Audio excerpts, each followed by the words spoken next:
Bienvenue dans votre entreprise. 3e menuiserie métallique Mansour. Vous voulez des portes, que ce soit en fer, aluminium ou encore en inox? Veuillez vous rapprocher à la menuiserie métallique Mansour et nous vous proposerons différents designs. Vous pouvez également commander votre design de choix. Menuiserie métallique Mansour vous satisfera. Prêtez-nous une oreille attentive. Nous warlen le sidakati. Vous voulez des rampantes d'escalier, des garde-fous, chambres à coucher, mini-salon, wala sax et plateau télévision. Notre entreprise 3e fabrique tout ceci. Wax nañu leen ko ca ba muy teel yéenay tànn seen bu leen neex. Waaw lii de xanaa mooy toujours copier mais jamais égalé.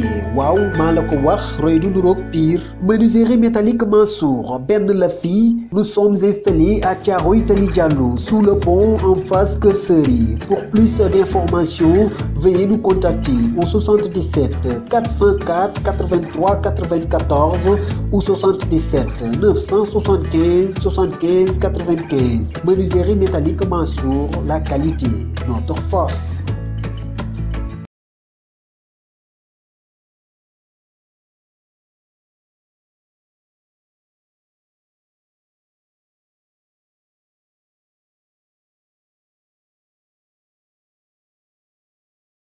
En sécrétant une certaine substance qui va permettre de pulvériser le microbe, n'est-ce pas? Voilà. Et maintenant, avant que cela soit fait, il faut qu'il y ait un mécanisme.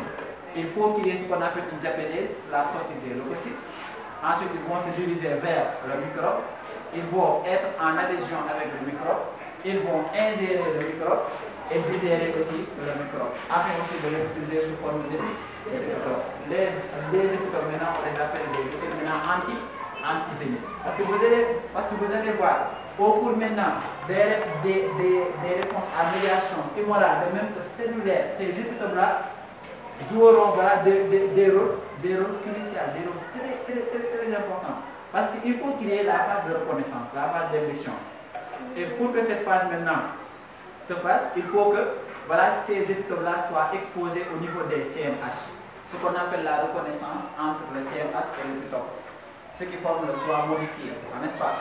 Parce que pour la macrophage, il détient ce qu'on appelle des CMH. Pour aussi, les lymphocytes B, ils ont aussi des CMH. Pour les lymphocytes T aussi, ils ont des CMH. Mais c'est seuls les lymphocytes B qui sont capables de reconnaître directement l'antigène. J'aime bien.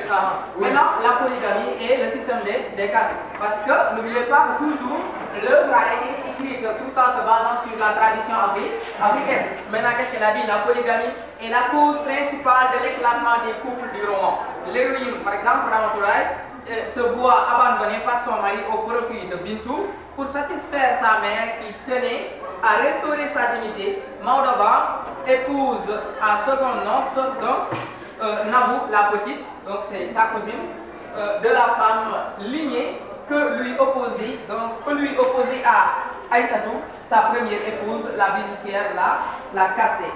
En cherchant, par exemple, d'autres femmes, Maudaba et Maudaba, détruisent le premier mariage qui pourtant semblait être solide. Ici, la polygamie. Quand on parle de polygamie en Afrique, ça fait rire. Parce que vous roulez, de nos côtés.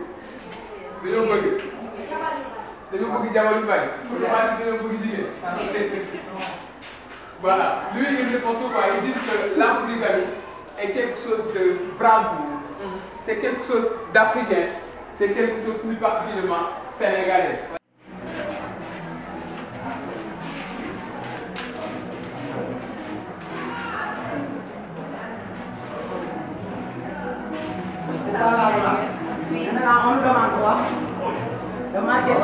Le point E, qui est le point d'intersection des deux droites.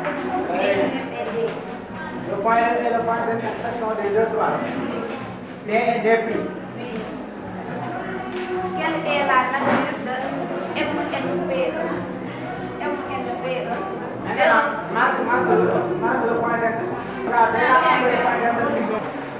Observez le point d'intersection.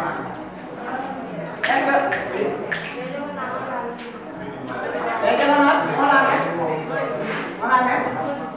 Non, les diagonales ne sont pas la même.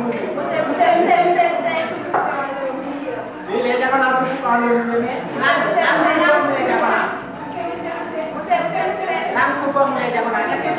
droit. Non. C'est pas on a un droit. Donc ici, on ne peut pas dire qu'on a deux sens, n'est-ce pas? Côté B est différent de côté B. Côté B égale côté B, mais côté B est différent de côté B. De côté B. C'est bon? Oui. Donc, on a deux côtés. Oui. Égaux deux angles parallèles. Oui. Les angles ne sont pas droits. Les diagonales ne se trouvent pas en le milieu. Donc, on a un parallélogramme. On est West Africa. Afrique de West Africa, c'est Afrique de l'Ouest. Afrique de l'Ouest. Afrique de West Africa. Donc, Sénégal, ça fait partie de l'Afrique de l'Ouest. Mali, ça fait partie de l'Afrique de l'Ouest. Ok? Donc, tous les pays qui se situent en Afrique de l'Ouest sont les Afriques de l'Ouest. West Africa. Maintenant, West Africa, il y a d'autres sens. Il y a East. Alors, le pronom S, c'est East. S, Ouest. Alors, il y a des pays qui se situent à l'Ouest. C'est-à-dire des pays européens qui se situent à l'Ouest.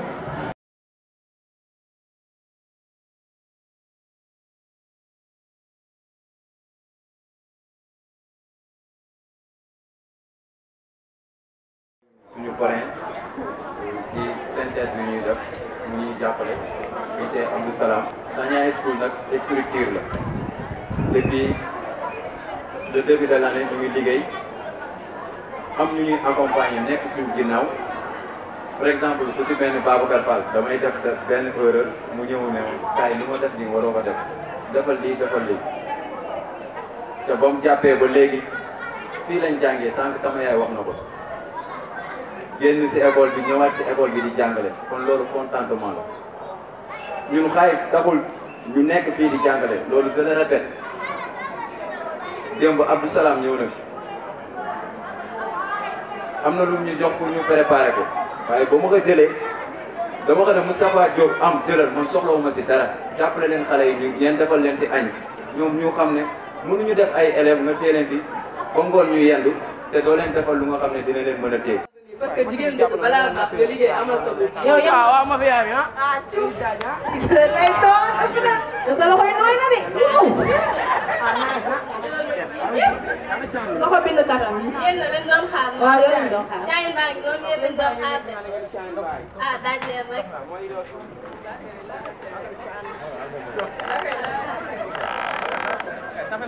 waaye yow sa loxo yi nooy yi mu naan caay. yow rek leen.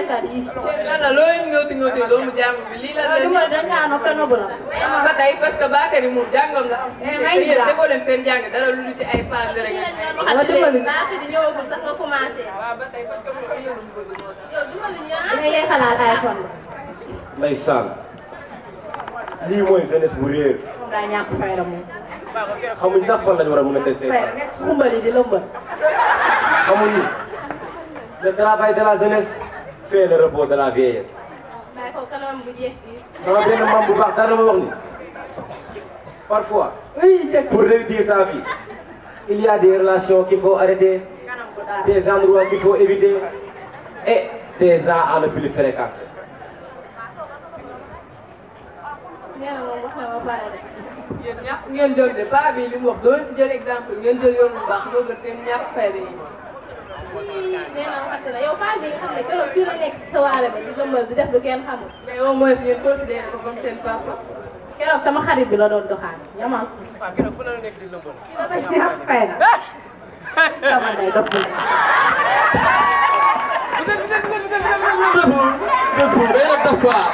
Non, vous êtes fous. Vous êtes totalement perdu. Vous êtes fous. Vous parlez de quoi de jeunesse? kii jugati na nag kenn xamatul lu muy def. Jeunesse. oui tu vois. Donc tout.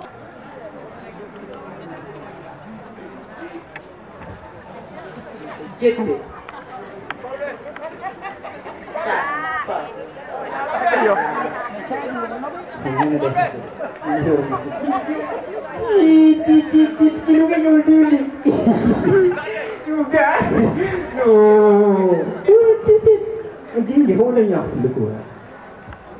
ñàkk fayda góor bi gaal waale ñàkk jom. yow wax ci sax dafa doy ñàkk nga fayda ani góor la gaal waale yow.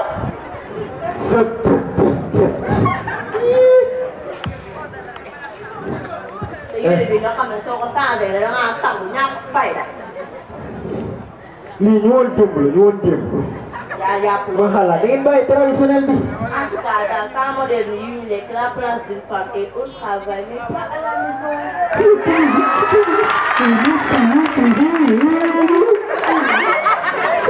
ma xalaat jàngoo jongoo tubaab ba xamul.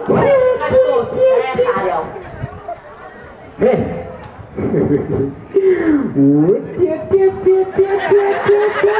lu sama maam sama ne am sàmmkat bu seetloo fa ñu ay dugg dina ruur maamu réer yaay dama ngay xaar dama toog xaar deuxième cas cas bi dana fee ba sa day la soo say sa ay dàll ñoo dal. da nga ñàkk fay ko xam nga ko nekk si mbedd mi doxal xale jigéen yi lëmbal ci xel laal ma soo ma laal li nga xam ne ma sama nay boo teew ma soleil ñàkk fay la ba dee laal ma. bu la boo teewul soleil boo tee la na résultat.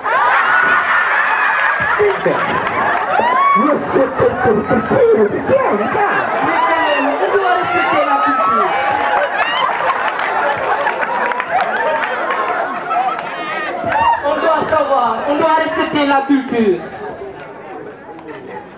Parce que, est-ce que vous dites que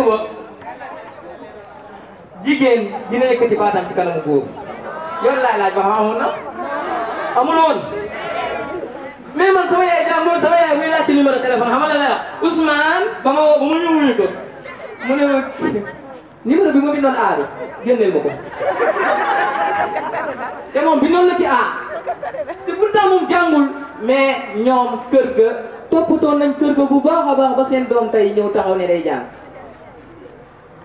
mais bu leen fàtte ni attention mais nekkatuñ ci temps booba actuellement on peut dire que la place de la femme n'est plus tout simplement dans la maison mais la femme peut être maintenant dans les écoles la femme peut être présidente et parlez-moi de la culture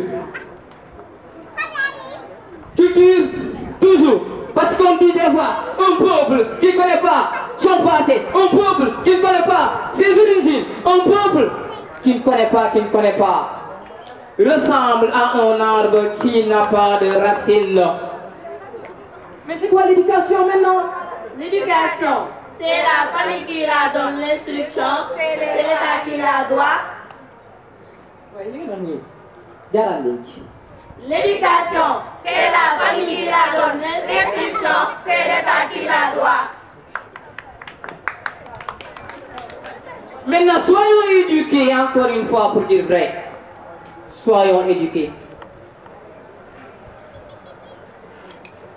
nit ki war naa toog xoolaat boppam defalaat yarinam nit ki war naa toog xoolaat boppam bu baax bàyyi enfantillage bàyyi jeunesse